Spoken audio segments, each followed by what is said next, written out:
Buenas noches, bienvenidos al Criminalista Nocturno.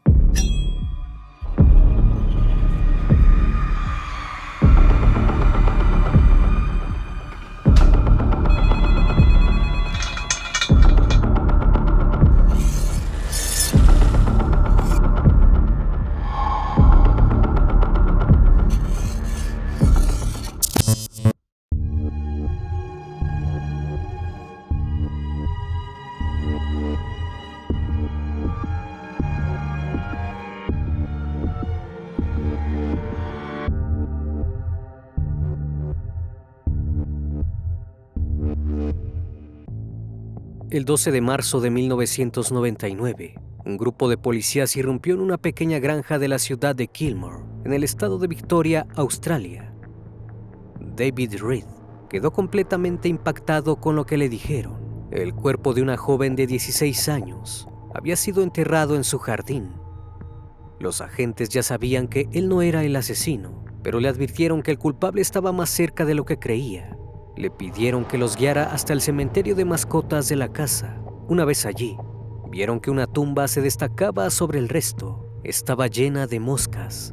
La policía corrió la tierra y desenterró el cuerpo de Rachel Barber. Él mismo yacía aún con un cable de teléfono alrededor de su cuello. El Criminalista Nocturno. Rachel Barber nació en la ciudad de Melbourne, Australia, el 12 de septiembre de 1983. Fue la primera hija de Elizabeth y Michael Barber. 5 años después llegó su hermana Ashley y la familia se completó con la llegada de una tercera pequeña. Los Barber se caracterizaban por ser una familia de artistas, extremadamente culta. La abuela de Rachel era fotógrafa, su abuelo y su madre escritores y su papá músico. Desde antes de nacer le inculcaron el gusto por el arte, poniéndole melodías clásicas para que escuchase cuando aún estaba en el vientre. Esto tuvo un enorme impacto en Rachel. A los pocos años de vida, ya tomaba clases de ballet y era de las mejores bailarinas. Además, era una niña muy fotogénica. La casa de su abuela estaba llena de retratos donde posaba con una sonrisa en su rostro. Sus hermanas menores no se dedicaban a la danza. Todas tocaban instrumentos. Además, las pequeñas protagonizaban las obras de teatro que Rachel dirigía. La creatividad abundaba en el hogar. Como sus padres estaban muy ocupados con el trabajo, a menudo iba a cuidarlas una vecina, la hermana mayor de una amiga de Ashley, Caroline Reed. La joven de 15 años causaba un fuerte contraste con Rachel, ya que estaba siempre deprimida y descuidada. Le costaba mucho relacionarse con otras personas, pero con los Barber tuvo una conexión instantánea. Estableció un vínculo de confianza con las chicas, sobre todo las dos menores. También tenía un gran cariño por Rachel, llegando incluso a pedirles a sus padres permiso para fotografiarla en una ocasión. Cuando Rachel llegó a la adolescencia, la familia decidió mudarse y dejar su antigua vida atrás. Los padres podían pasar más tiempo con sus pequeñas. Además, Rachel estaba comenzando a darse cuenta de qué tipo de vida quería. Rachel había comenzado a tener sus sueños cada vez más presentes. Aspiraba a ser bailarina de Broadway y poner una academia de baile allí que se llamara Estudio de Baile Estrella de Rachel. Pero no todo era perfecto en su vida. La joven odiaba la escuela. Por más empeño que le pusiera, siempre aprobaba las materias con la calificación mínima. Cuando Rachel tenía 15 años, decidió armarse de valor y pedirle a sus padres convertirse en una estudiante de danza a tiempo completo. Si bien Michael aceptó rápidamente, Elizabeth opuso resistencia. Rachel no se dio por vencida, recalcó lo miserable que se sentía mientras no estaba bailando. Finalmente, Elizabeth aceptó, pero le dio una condición: debería buscar un trabajo antes de que comenzaran las clases, ya que iba a tener un semestre completo sin hacer nada. Esto no le gustó nada a Rachel. La joven tenía una personalidad muy fuerte y decidió tomar la propuesta de su madre y hacer algo al respecto para lograr su cometido. Fue a la Academia Fábrica de Baile y habló con la directora. Le dijo que si bien comprendía que el año de cursos ya había comenzado, no quería esperar más para entrar en la escuela. Buscar un trabajo significaría una pérdida de tiempo. Para ella, no había nada más productivo que bailar. La directora quedó asombrada con su determinación. La aceptó automáticamente en la academia. Y así comenzó el resto de su corta vida. En 1998, Rachel comenzó a cursar y automáticamente causó sensación entre sus compañeros. Hizo muchos amigos con rapidez, ya que era carismática y bien humorada. Su bondad no contrastaba con su fuerte carácter, más bien lo equilibraba. Todos sus atributos de personalidad sumados a su estado físico la volvieron lo que la gente consideraba una chica perfecta. Sus padres no podían estar más felices por ella. La veían más contenta que nunca y comprometida. Confiaban en que tendría éxito. Pero en la escuela no se dedicó únicamente a mejorar su desempeño físico y a hacer amigos. También encontró algo muy importante: a su primer novio, Emanuel Carella. Era un joven igual de talentoso que ella. Su belleza tampoco se quedaba lejos.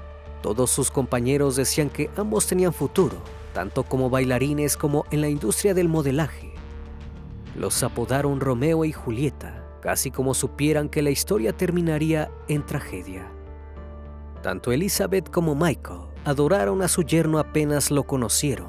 Decían que era el novio que siempre habían querido para su hija. La familia se encontraba en un estado de total armonía. Todos los cambios que habían hecho eran para mejor. No extrañaban para nada su anterior ciudad. Sin embargo, alguien los echaba de menos. Caroline seguía en contacto con las niñas más jóvenes. Incluso en una ocasión le pidió a Ashley la fecha de nacimiento y otros datos de su familia. La pequeña, con toda la confianza que le tenía, se los otorgó. Los Barber ignoraban que un plan malvado se estaba gestando en su contra. A mediados de enero, Rachel recibió un llamado particular. Una voz le ofreció $100 por un trabajo de modelo, además de que le dijo que podría quedarse con la ropa. Esto emocionó a Rachel, ya que amaba la moda. La joven le comentó a su madre de la oferta. La respuesta por parte de Elizabeth fue un no rotundo. Aquello le parecía muy peligroso. Rachel decidió hacer caso a su progenitora. El 28 de febrero, los Barber emprendieron una visita al centro comercial para comprar ropa de baile para Rachel. Paseando por los locales de ropa, la adolescente quedó asombrada con unas plataformas azules de las Spice Girls. Elizabeth se negó a comprarlas. Nuevamente le dijo que si quería darse un gusto, debía conseguir su propio dinero. Ese mismo día, Rachel recibió otro llamado de la misma persona que le había ofrecido trabajo casi un mes atrás. Esta vez la propuesta era diferente. El trabajo era para un estudio psicológico. Por participar del mismo, recibiría $100. Rachel aceptó sin dudar. Quería poder comprarse esas hermosas plataformas. La voz le advirtió que el trabajo tenía una condición.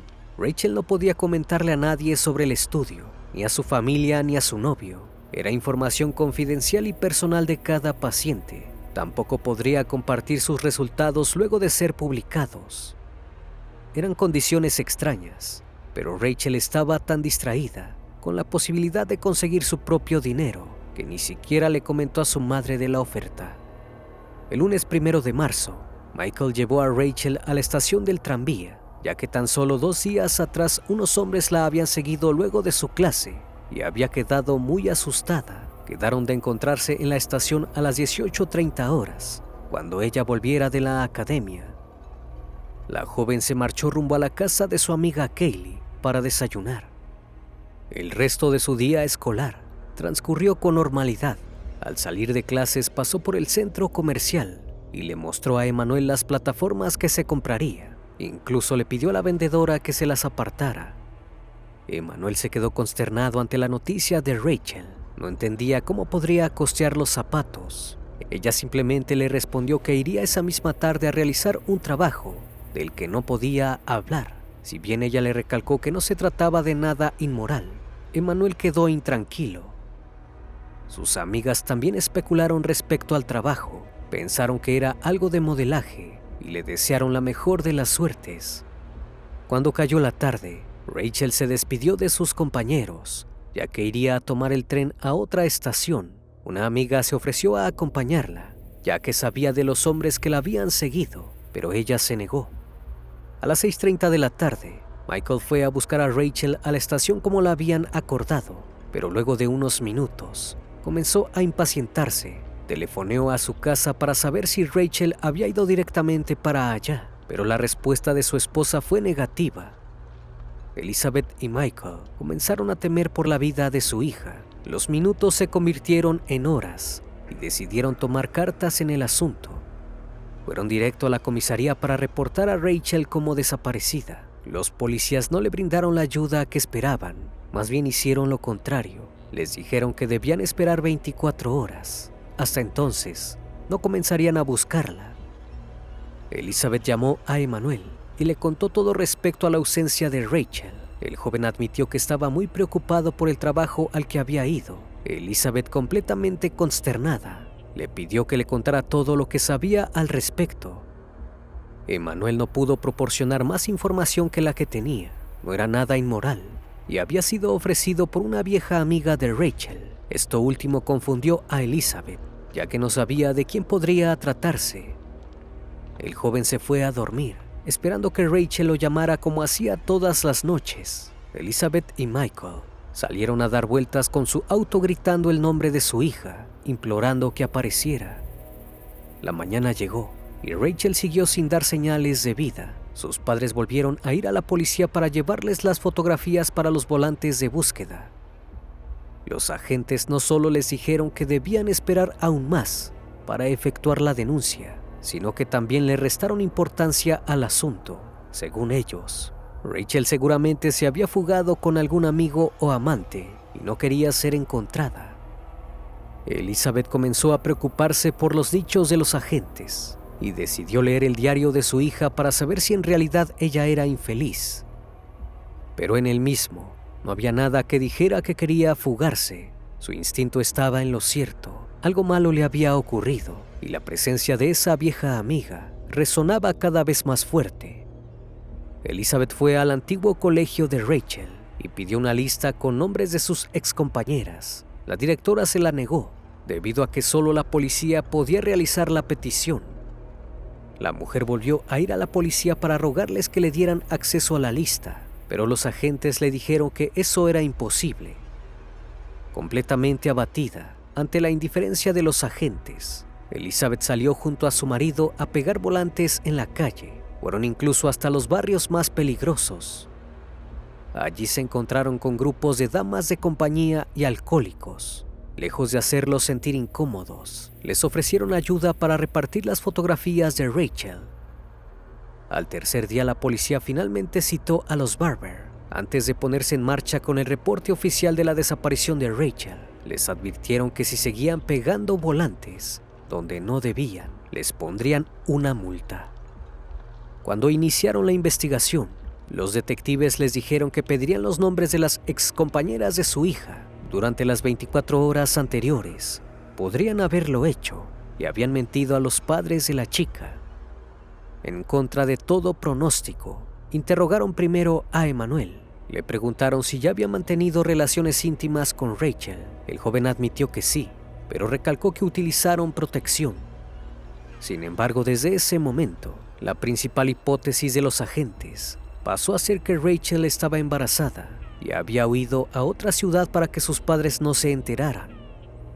Tanto Elizabeth como Michael quedaron completamente indignados ante este planteamiento. Ellos confiaban en su hija. Si le hubiese pasado algo así, les habría dicho. Su instinto decía que ella seguía cerca y que no podía regresar. Decidieron continuar la búsqueda con sus propios medios. Mientras la policía hacía lo suyo, volvieron a salir durante varias noches en auto para conseguir aunque sea una pista, pero tuvieron que parar. Los agentes les dijeron que hacer su propia investigación no les traería más que problemas y no querían otra víctima. La impaciencia de los Barbers se acentuaba cada vez más, pero por suerte llegaría un llamado que lo cambiaría todo. Comenzaron a llegar noticias de todo tipo. Una joven llamada Allison, que era compañera de la academia de baile de Rachel, se presentó en la comisaría. les dijo a los agentes que el día de la desaparición había visto a Rachel en la estación de tren, acompañada de una mujer. La misma hacía un gran contraste con la joven. Era algunos años mayor, estaba desarreglada, subida de peso y no era nada atractiva. En palabras de Allison, era claro que no era bailarina. Al mismo tiempo, los agentes lograron infiltrarse en el celular de la joven desaparecida. Le preguntaron a los Barber si conocían a las personas con las que su hija había hablado el día que desapareció. Todos eran allegados de ella, excepto por un número que les llamó la atención. Caroline Reed Robertson había llamado a Rachel 3 veces el día anterior a la desaparición. Elizabeth les dijo que había sido su niñera años atrás, pero que no tenían contacto actualmente. Sin embargo, el estado físico que había descrito Allison coincidía con el de esta mujer. Todas las alarmas se encendieron. Los detectives decidieron que era momento de ir a buscar a esta misteriosa persona que se había comunicado con Rachel. El 12 de marzo, los agentes tocaron la puerta del hogar de Caroline. No obstante, nadie respondió. Se dirigieron directamente hacia el trabajo de la mujer en un proveedor de servicios telefónicos, pero ella tampoco se encontraba allí. Entrevistaron a una de sus compañeras. La joven les dijo que Caroline llevaba varios días reportándose como enferma. Le preguntaron si alguna vez, de casualidad, había mencionado a Rachel. Pero las casualidades no existen. Caroline no solo había mencionado a la joven desaparecida, sino que hablaba casi todos los días de ella. Decía que huía de su casa constantemente, lo cual le preocupaba. También solía contar que tenía amigos involucrados en el teatro y la televisión. Elizabeth y Michael sabían que nada de esto era cierto. Su hija no tenía relación con Caroline desde que se mudaron y siempre avisaba dónde estaba. Jamás había huido de su casa. Caroline se convirtió en la principal sospechosa y el interés por entrar en su casa en una necesidad. Los agentes pusieron una escalera para observar si se veía movimiento desde la ventana. La imagen que vieron fue desoladora. Caroline yacía tirada en el suelo de su habitación, completamente inconsciente. Rápidamente llamaron a los paramédicos. Mientras un policía se dirigió al hospital con Caroline, el resto se quedó revisando la casa, buscando si encontraban alguna pista del paradero de Rachel. Hallaron un pedido al Estado para recibir el acta de nacimiento de la joven. A su lado, una lista completa con los datos de la familia Barber. También descubrieron ropa de talla muy pequeña que claramente no pertenecía a Caroline. Pero lo más impactante es que la casa estaba repleta de fotografías de Rachel. La mujer estaba completamente obsesionada con la joven.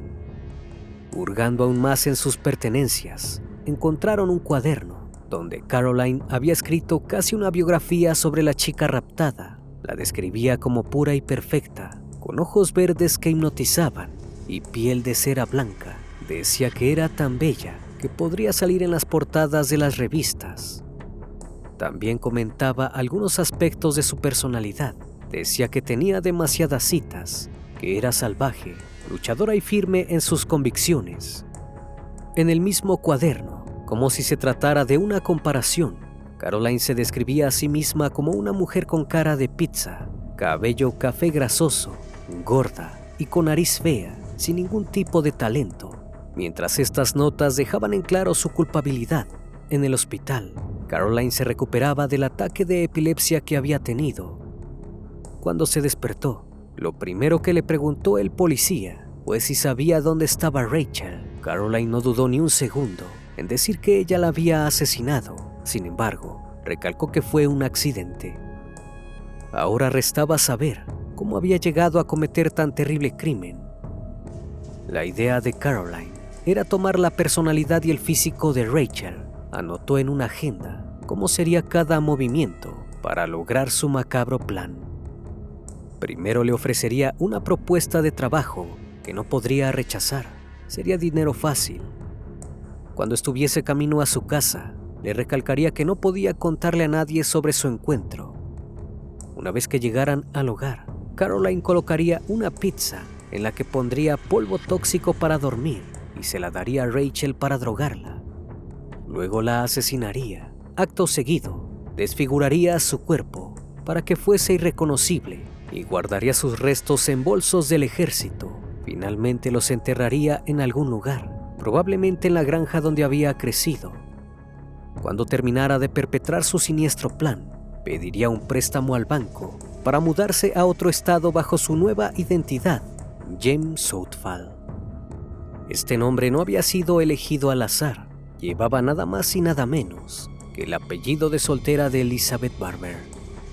Caroline había planeado convertirse en un personaje muy parecido a su víctima. Sería una joven de 16 años con mucho talento, una gran revelación para la industria del modelaje. Pero idearlo no sería tan fácil como ejecutarlo. La primera parte del plan salió de acuerdo a lo ideado. El 1 de marzo, Caroline se encontró con Rachel en la estación de tren y juntas se dirigieron a su casa. Pero el polvo tóxico no funcionó con Rachel, pues la joven simplemente quedó somnolienta. Caroline le propuso realizar ejercicios de meditación para que estuviese más relajada y pudiese realizar mejor la entrevista. Le dijo a Rachel que pensara en cosas que la hicieran feliz y le dieran paz. Rachel cerró los ojos y entregó toda su confianza a Caroline, pero en ese mismo instante, la siniestra mujer agarró el cordón del teléfono, se lo puso alrededor del cuello y comenzó a ahorcarla. Rachel imploró por su vida a gritos. El cable se salió, pero Caroline todavía sostenía a la chica con fuerza. Durante una fracción de segundos, la mujer dudó en continuar con su plan, pero ya había llegado demasiado lejos. Decidió ignorar las súplicas de Rachel, volvió a poner el cable en su cuello y la asfixió asesinándola. Caroline tomó el cuerpo sin vida de Rachel y lo metió en un armario, aún con el cable atravesando su cuello. A la mañana siguiente, se reportó como enferma en el trabajo y fue a pedir un préstamo de $10,000 al banco. Pero los días pasaban y el préstamo no llegaba. Caroline comenzó a ponerse cada vez más nerviosa. Decidió que era el momento de enterrar el cuerpo para que nadie lo encontrara. Cortó el cuerpo de Rachel en 2 partes, las envolvió en una alfombra y las guardó en bolsos del ejército. Luego le pidió dinero prestado a unos amigos para contratar un camión de mudanza. Cuando el vehículo llegó, Caroline le advirtió al empleado que estaba transportando algo valioso, una escultura muy costosa que podía romperse con facilidad. Los restos de Rachel fueron trasladados hasta la granja familiar de los Reed, en la localidad de Kilmore, Victoria, al norte de Melbourne. Allí Caroline enterró el cuerpo de su víctima junto a los de sus mascotas. 12 días después, David Reed, el padre de Caroline, siguió a los agentes por el mismo campo. Una de las tumbas se destacaba por estar llena de moscas y tener la tierra desparramada. Los policías sacaron el cuerpo sin vida de Rachel. Aún conservaba la cuerda de teléfono alrededor de su cuello. Había sido un entierro rápido. En octubre del año 2000, Caroline se declaró culpable del homicidio de Rachel. Durante el jurado, el psiquiatra forense expresó que Reed había seleccionado una víctima cuyas cualidades creía que podía adquirir para reinventarse. Caroline estaba completamente celosa de la popularidad y la belleza de Rachel, y ese había sido el móvil del crimen. Fue diagnosticada con un desorden de personalidad múltiple. Incluso se exhibió un autorretrato que había pintado, donde su rostro estaba completamente negro. El jurado arremetió fuertemente contra la mujer, diciéndole que en sus cortos años de vida, Rachel había sido mucho más feliz y exitosa de lo que ella jamás sería. Cuando fue su turno de subir al estrado, no habló sobre el asesinato de Rachel. Dijo que se veía a sí misma como un alma en pena, totalmente torturada. En sus palabras, era una alienígena que cayó en un mundo lleno de ángeles. Caroline fue sentenciada a 20 años de prisión, con un mínimo de 14 años y medio tras las rejas. Luego de eso, podría salir por buena conducta. Estando encarcelada, cambió completamente su físico. Perdió muchísimo peso, se alisó el cabello y se tiñó de rubia. Cuando Elizabeth vio en persona después de mucho tiempo a la asesina de su hija, se horrorizó porque estaba casi idéntica a Rachel. Luego de tantos años, había logrado su cometido. A finales de enero de 2015, Caroline obtuvo la libertad condicional. Los Barber dieron una entrevista donde dijeron que la perdonaban, pero esperaban de todo corazón que viviese una vida tranquila y sin causar problemas. Si bien Caroline pudo rehacer su vida, la familia de Rachel no corrió con la misma suerte. Su hermana menor, Ashley, deseó nunca haber conocido a la hermana pequeña de Caroline. De haber sido así, jamás hubiese sido su niñera y no habría desarrollado su perversa obsesión. La hermana de Caroline también salió perdiendo. Le escribió una carta a Ashley pidiéndole que la perdone y diciéndole que esperaba que fuesen amigas. Jamás obtuvo respuesta. Michael cayó en una fuerte depresión luego de que se encontrara el cuerpo de Rachel y le costó mucho recuperarse. Tardó años en poder volver a escribir música. Elizabeth, por su parte, perdió completamente las ganas de vivir. En 2004, pudo salir adelante escribiendo un libro llamado Víctima Perfecta, donde narra los últimos días de vida y el posterior asesinato de su hija.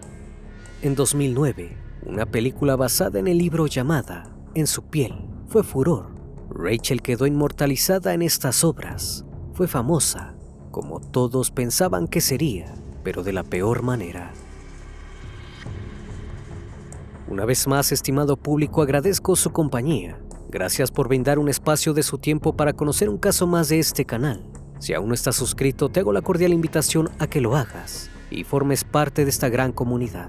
Esto es El Criminalista Nocturno. Hasta la próxima emisión. Buenas noches.